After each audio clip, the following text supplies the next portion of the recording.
México subordinado. La subordinación en la etapa neoliberal. Novena parte. Ernesto Zedillo Ponce de León, 1994-2000. Caída de fachada y sumisión reconfirmada. Continuidad de fondo. Intermitencias entre los agentes de la compraventa. Sección 6.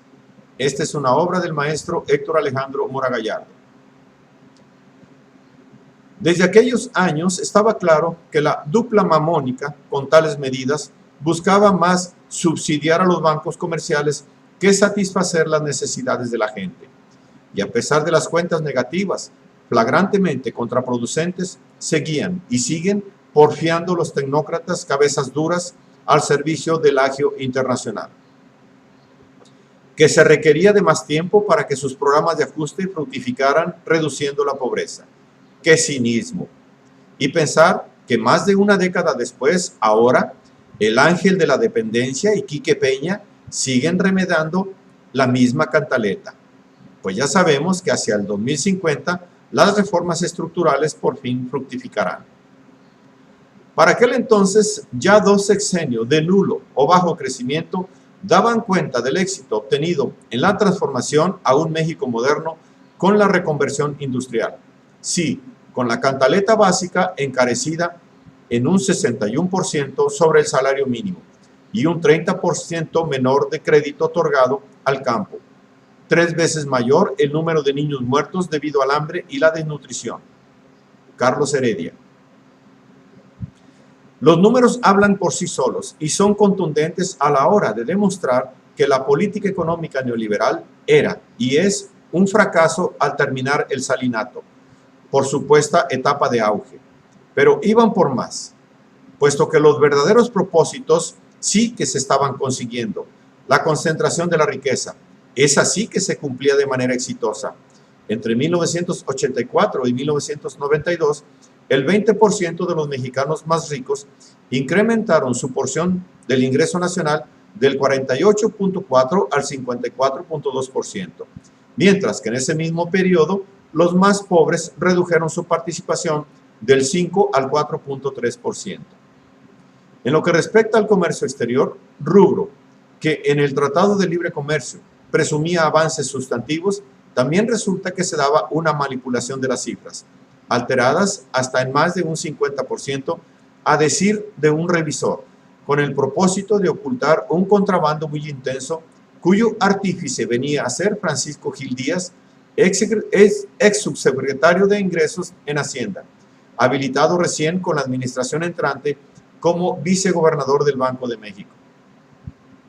Las estadísticas económicas del Banco de México no son más que una sarta de falsedades y en estas se han basado invariablemente las decisiones en materia económica que han tomado quienes han estado a cargo del Ejecutivo. Por eso sus gestiones normalmente devienen en fracasos, porque es obvio que no se puede llegar a conclusiones razonables basados en mentiras. Intencionalidad manida, acorde con el maquillaje que la administración sexenal se empecinaba en realizar, presentando éxitos rotundos en el comercio exterior gracias al tratado. Pero aquellas cuentas alegres tenían una carga negativa mayor, ligada a la corrupción y a la obtención de beneficios para un grupúsculo de facinerosos que hacían su agosto con el contrabando, mal endémico de la economía nacional. La consistencia y la insistencia de las mentiras del Banco de México se producen porque quien ha manejado el Departamento de Información Económica de esta dependencia ha sido Francisco Gil Díaz. Ese hombre, en el régimen de Miguel de la Madrid, fue precisamente el director de ese departamento y cuando fue subsecretario de Ingresos en el sexenio anterior, siguió controlándolo y más aún hoy que es vicegobernador del banco. Estas mentiras están avaladas por Miguel Mancera, el director, y por otro de los subdirectores, un místico marrullero que se llama Francisco Borja Martínez. Parte del truco de adulteración de cifras consistía en excluir las referentes a las maquiladoras, pero para peor, variando las estadísticas cuantitativas entre dependencias e incluso entre departamentos de la INEGI.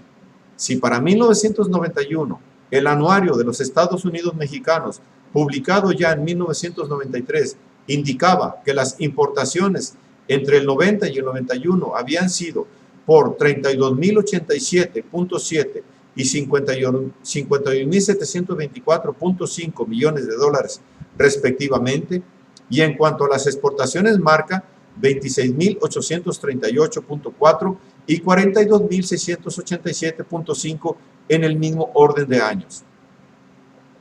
En otra fuente de la misma INEGI, Estadísticas del Comercio Exterior de México, información preliminar enero-diciembre de 1991, volumen 14, número 12, se informa.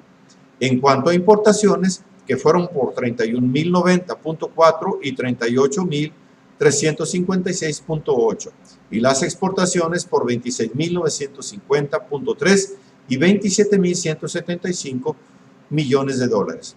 Pareciera que estas estadísticas responden a una organización deficiente o a que fueron manipuladas intencionalmente al antojo del gobierno. Para cuando durante las dos secciones neoliberales transcurridos, el contrabando se había elevado a niveles de escándalo, lo que lleva a concluir a España Kraus definitivamente. Durante los últimos 12 años, esta información ha sido alterada y el que la ha falseado se llama Francisco Gil Díaz. Era y es un México disfrazado y maquillado en el que se había levantado una espléndida fachada por delante de una casa rústica y carcomida, provocando una visión externa de espejismo que la realidad interna siempre desmintió, salvo para quienes dentro de la casa se dejaban llevar por la información pantalla procedente de las televisoras comerciales. La apoteosis del fin de sexenio no era tal. El arribo al primer mundo era para ubicarse en los pisos inferiores, ocupándose los últimos puestos en el club de países ricos llamado Organización para la Cooperación y el Desarrollo Económico.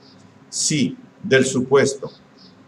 De cierto que el salinato había tornado a la economía nacional más dependiente de lo que fuere antes, y tal era su legado para las generaciones venideras, sin superarse los defectos históricos estructurales propios del subdesarrollo, sino ahondándolos.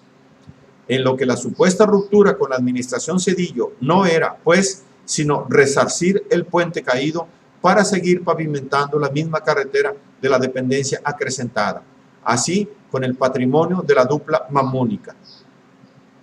Dicho fuere por un profesor de economía aplicada de la Universidad Johns Hopkins, Steve H. Hanke, refiriéndose a la política de emergencia con que inicia el Zedillato. Este arreglo y el sistema monetario que está en crisis han sido impuestos a México por el Fondo Monetario Internacional.